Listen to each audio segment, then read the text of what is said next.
Today on Heavy Pedal Garage, we're going to continue on with that console that we put vinyl on last week and make this little glove box piece super cool. So check it out.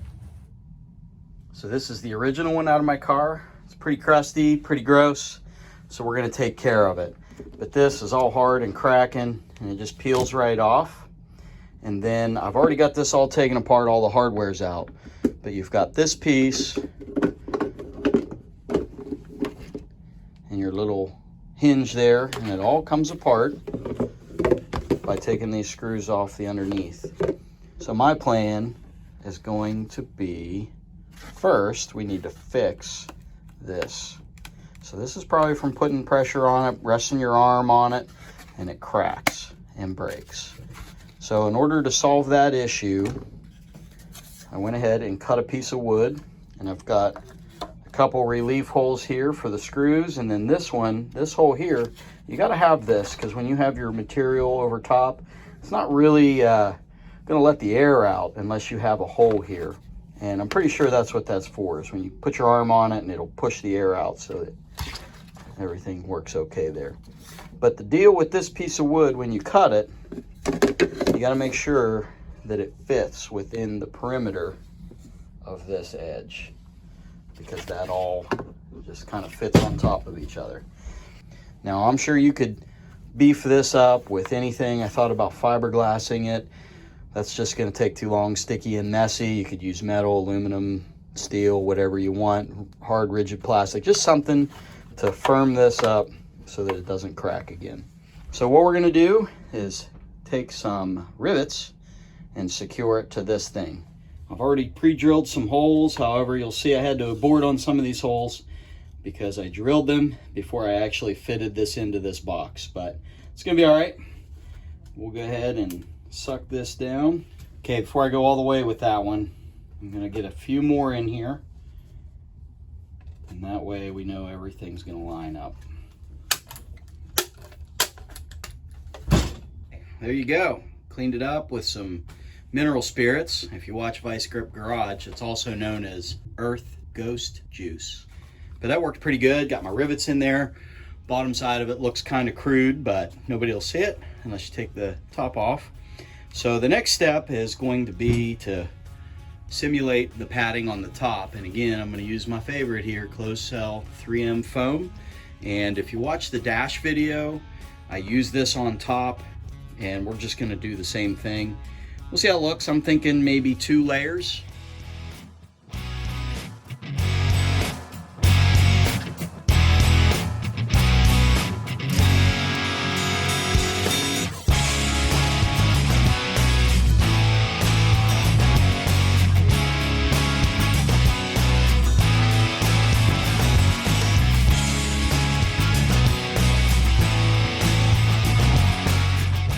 All right, as you can see here, it's pretty good. And then if you look at this original, there you go. You know, it may even be just a little bit thicker, so I think that's going to work out good. But the next thing we need to do is take some sandpaper and sand the edge of these around so that we have a nice contour. So to get that done, I just have some 80 grit on a block. And I'm just going to work it. All right, so there you have it. So to get that contour, I just laid my block flat with the plastic and just kept working it over, and then come up and beveled my edges. I'm pretty happy with that. You can kind of feel this piece of plastic in the middle, but it's okay. It's okay. And the good thing too is roughing this up with the sandpaper is going to help the glue and vinyl stick a little better. Okay, so what I'm going to be using here is a marine grade vinyl. It's a 2-way stretch. So 4-way does really good from what I've read. 2-way has been doing just fine. For me, I've used this on my dash and also on the center console, and it turned out really good. So the only problems that I really have with this 2-way stretch, it's not so much stretching it, although I did have some places where it really wouldn't, you know, go that far stretching wise. A lot of it's where you're going around a tight corner and you've got to bundle this stuff up. But I'm able to work it out and it turns out okay. Basically, this stuff comes from a fabric store. I got mine at Joann Fabrics. So what I want to do here is just lay it out to where I've got enough material, maybe a little bit more, because sometimes when you're moving this stuff all around and stretching it, you know, it'll start getting catty-cornered and all of that. So you definitely want to give yourself a little extra. You can always trim it off. Okay, I think we're all good with that. So now I'm going to mark my perimeter. So I am not going to worry about doing the sides yet. I'm going to get that top locked in. So I've made my outline, and what that's going to do is show me where to put my glue. So the glue that I'm using is a contact cement. And what I did my dash and center console with is the original weldwood. And there's a Landau top weldwood, HHR, high heat resistance. I looked at the tech sheet for these, or the original formula, and it actually goes up to 180 degree tolerance. So I ran out of this stuff, and they sell it at the local hardware store. And they also have this, which is a very low odor formula. And in the future, I'm gonna do a comparison on these two, and I'll give you guys more information. They both have pluses and minuses in my experience. So you're gonna wanna like, subscribe, send me a comment on this, and if you've used either one, let me know. But stick around and check that out. So today we're gonna use the weldwood non-flammable low odor version. So when you're using either formula of this weldwood contact cement, first thing you want to do is mix it up. And quick tip here, this non-flammable version is a lot more watery than the original. The original is a little more rubbery. So you read reviews on this non-flammable, and the reviews are not really good. A lot of people say that they use it and it just don't work. But what I found on my center console is that I used a little bit. You know, I spread it on, it was kind of thin or whatever, and I tried to stick the two sides together and it didn't stick. And I was like, holy cow, it must be true. So I went back and put a second coat on, and that time I made it really thick. And it stuck. It stuck just as good as the original. It has some issues, just like the original, but it works pretty good for what I was doing. This weldwood non-flammable version takes longer to tack up than the original formula. So maybe some people just aren't giving it the time that it needs, and some people probably aren't putting on enough. Especially a porous surface like this, you really want to get a bunch on there. This is pretty tacky. I think we're just going to flip it on there, put some pressure on it, and we're just going to let it dry overnight, and we'll wrap the edges tomorrow. There we go. So this stuff is activated by pressure. So you have some opportunity to peel it off and re-stick it, but once you start really putting some pressure on it and time, it really starts clinging. So I think this bond gets stronger and stronger as time goes on. We're gonna get this all glued in and let that tack up, and then I'll bring you back when we're ready to start moving vinyl around here, doing the wrap. So we're looking at right about 20 minutes for that to set up, using the fan and all that. So I'm getting the process dialed in here, guys. Stick around, because like I said, I'm going to do a full review once I get my process down on both of these types of glue. But let's get this wrapped, and we're just going to start here in the middle and work towards the corners, pulling it tight. And then you got to put some pressure on here for it to stick.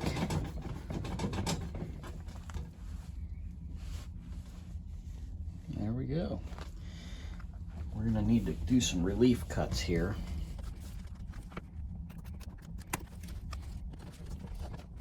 So I'm going to get the sides bent up and then work on that corner.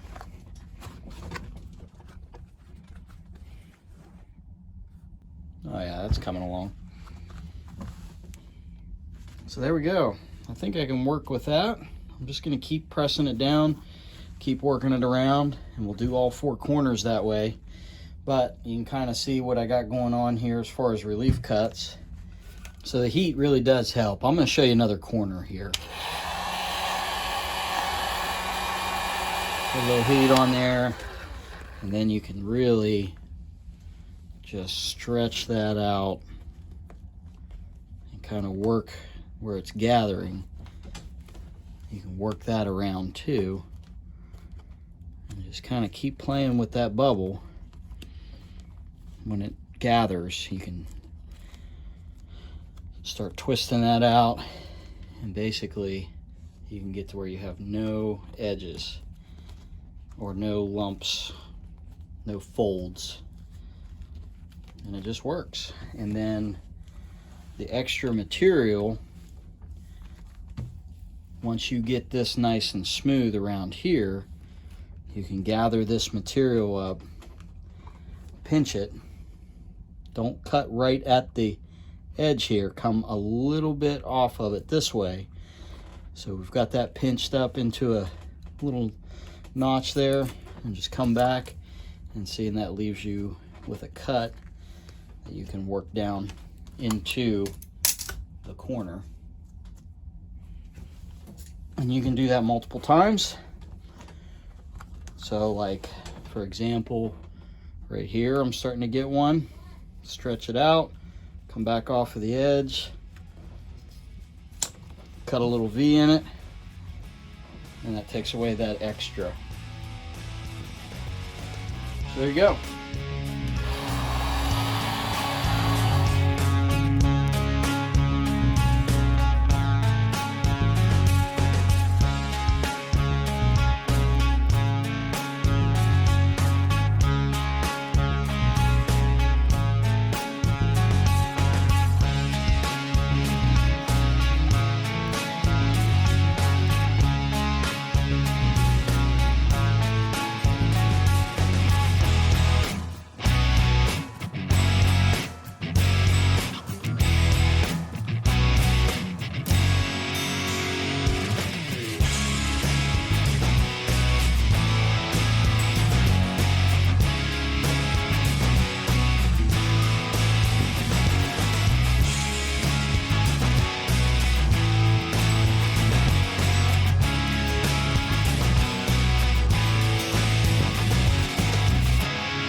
Definitely looks a lot better than this roached out material that was on top. So hey, I wanted to point out Robert McCulley. He's got a channel where he's working on a 76 basket case. He's got some videos on his channel where he's trying to put this car back together, and his video on the center console actually helped me a lot, because I did not bag and tag this very well when I took it apart, so I couldn't remember how these springs went. So I just tuned in over there to his channel and took a look. So this hinge needs to go down through this hole. Now that that's down there, hopefully we can get this to go in and not pop back out. It's this little plastic piece here that holds it in. And until that goes on, it's probably going to give some grief. So we'll get that going. Okay, and then you just got your 4 screw holes here. Actually, it's 5, because 1 in each corner, and then this will get an extra one here. Locks that all in. So now it's functioning, but we got to get this little spring in the deal here. So pretty straightforward. You see you got a hole here and here. See if we can't fish this around.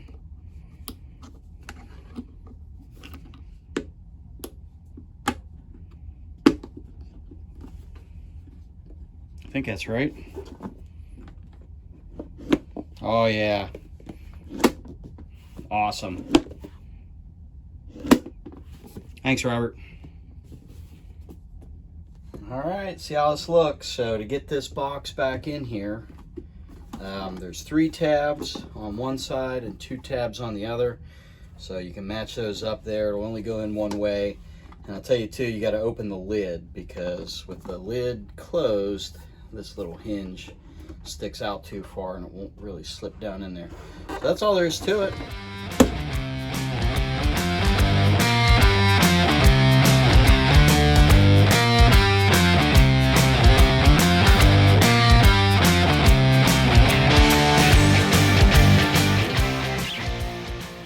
All right, well that pretty much completes the console.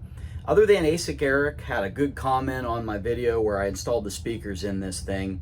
He said if you box that in, you're probably gonna get some better bass. So I may try that down the road, but we're just gonna keep on moving with some of this interior upholstery. So the next videos, you're gonna see the seats get reupholstered, and we're gonna be doing carpet and all that other good stuff to get this thing back on the road. So stick around, check out this 1975 Firebird. You're gonna wanna see it. It's gonna be cool. Catch me next time.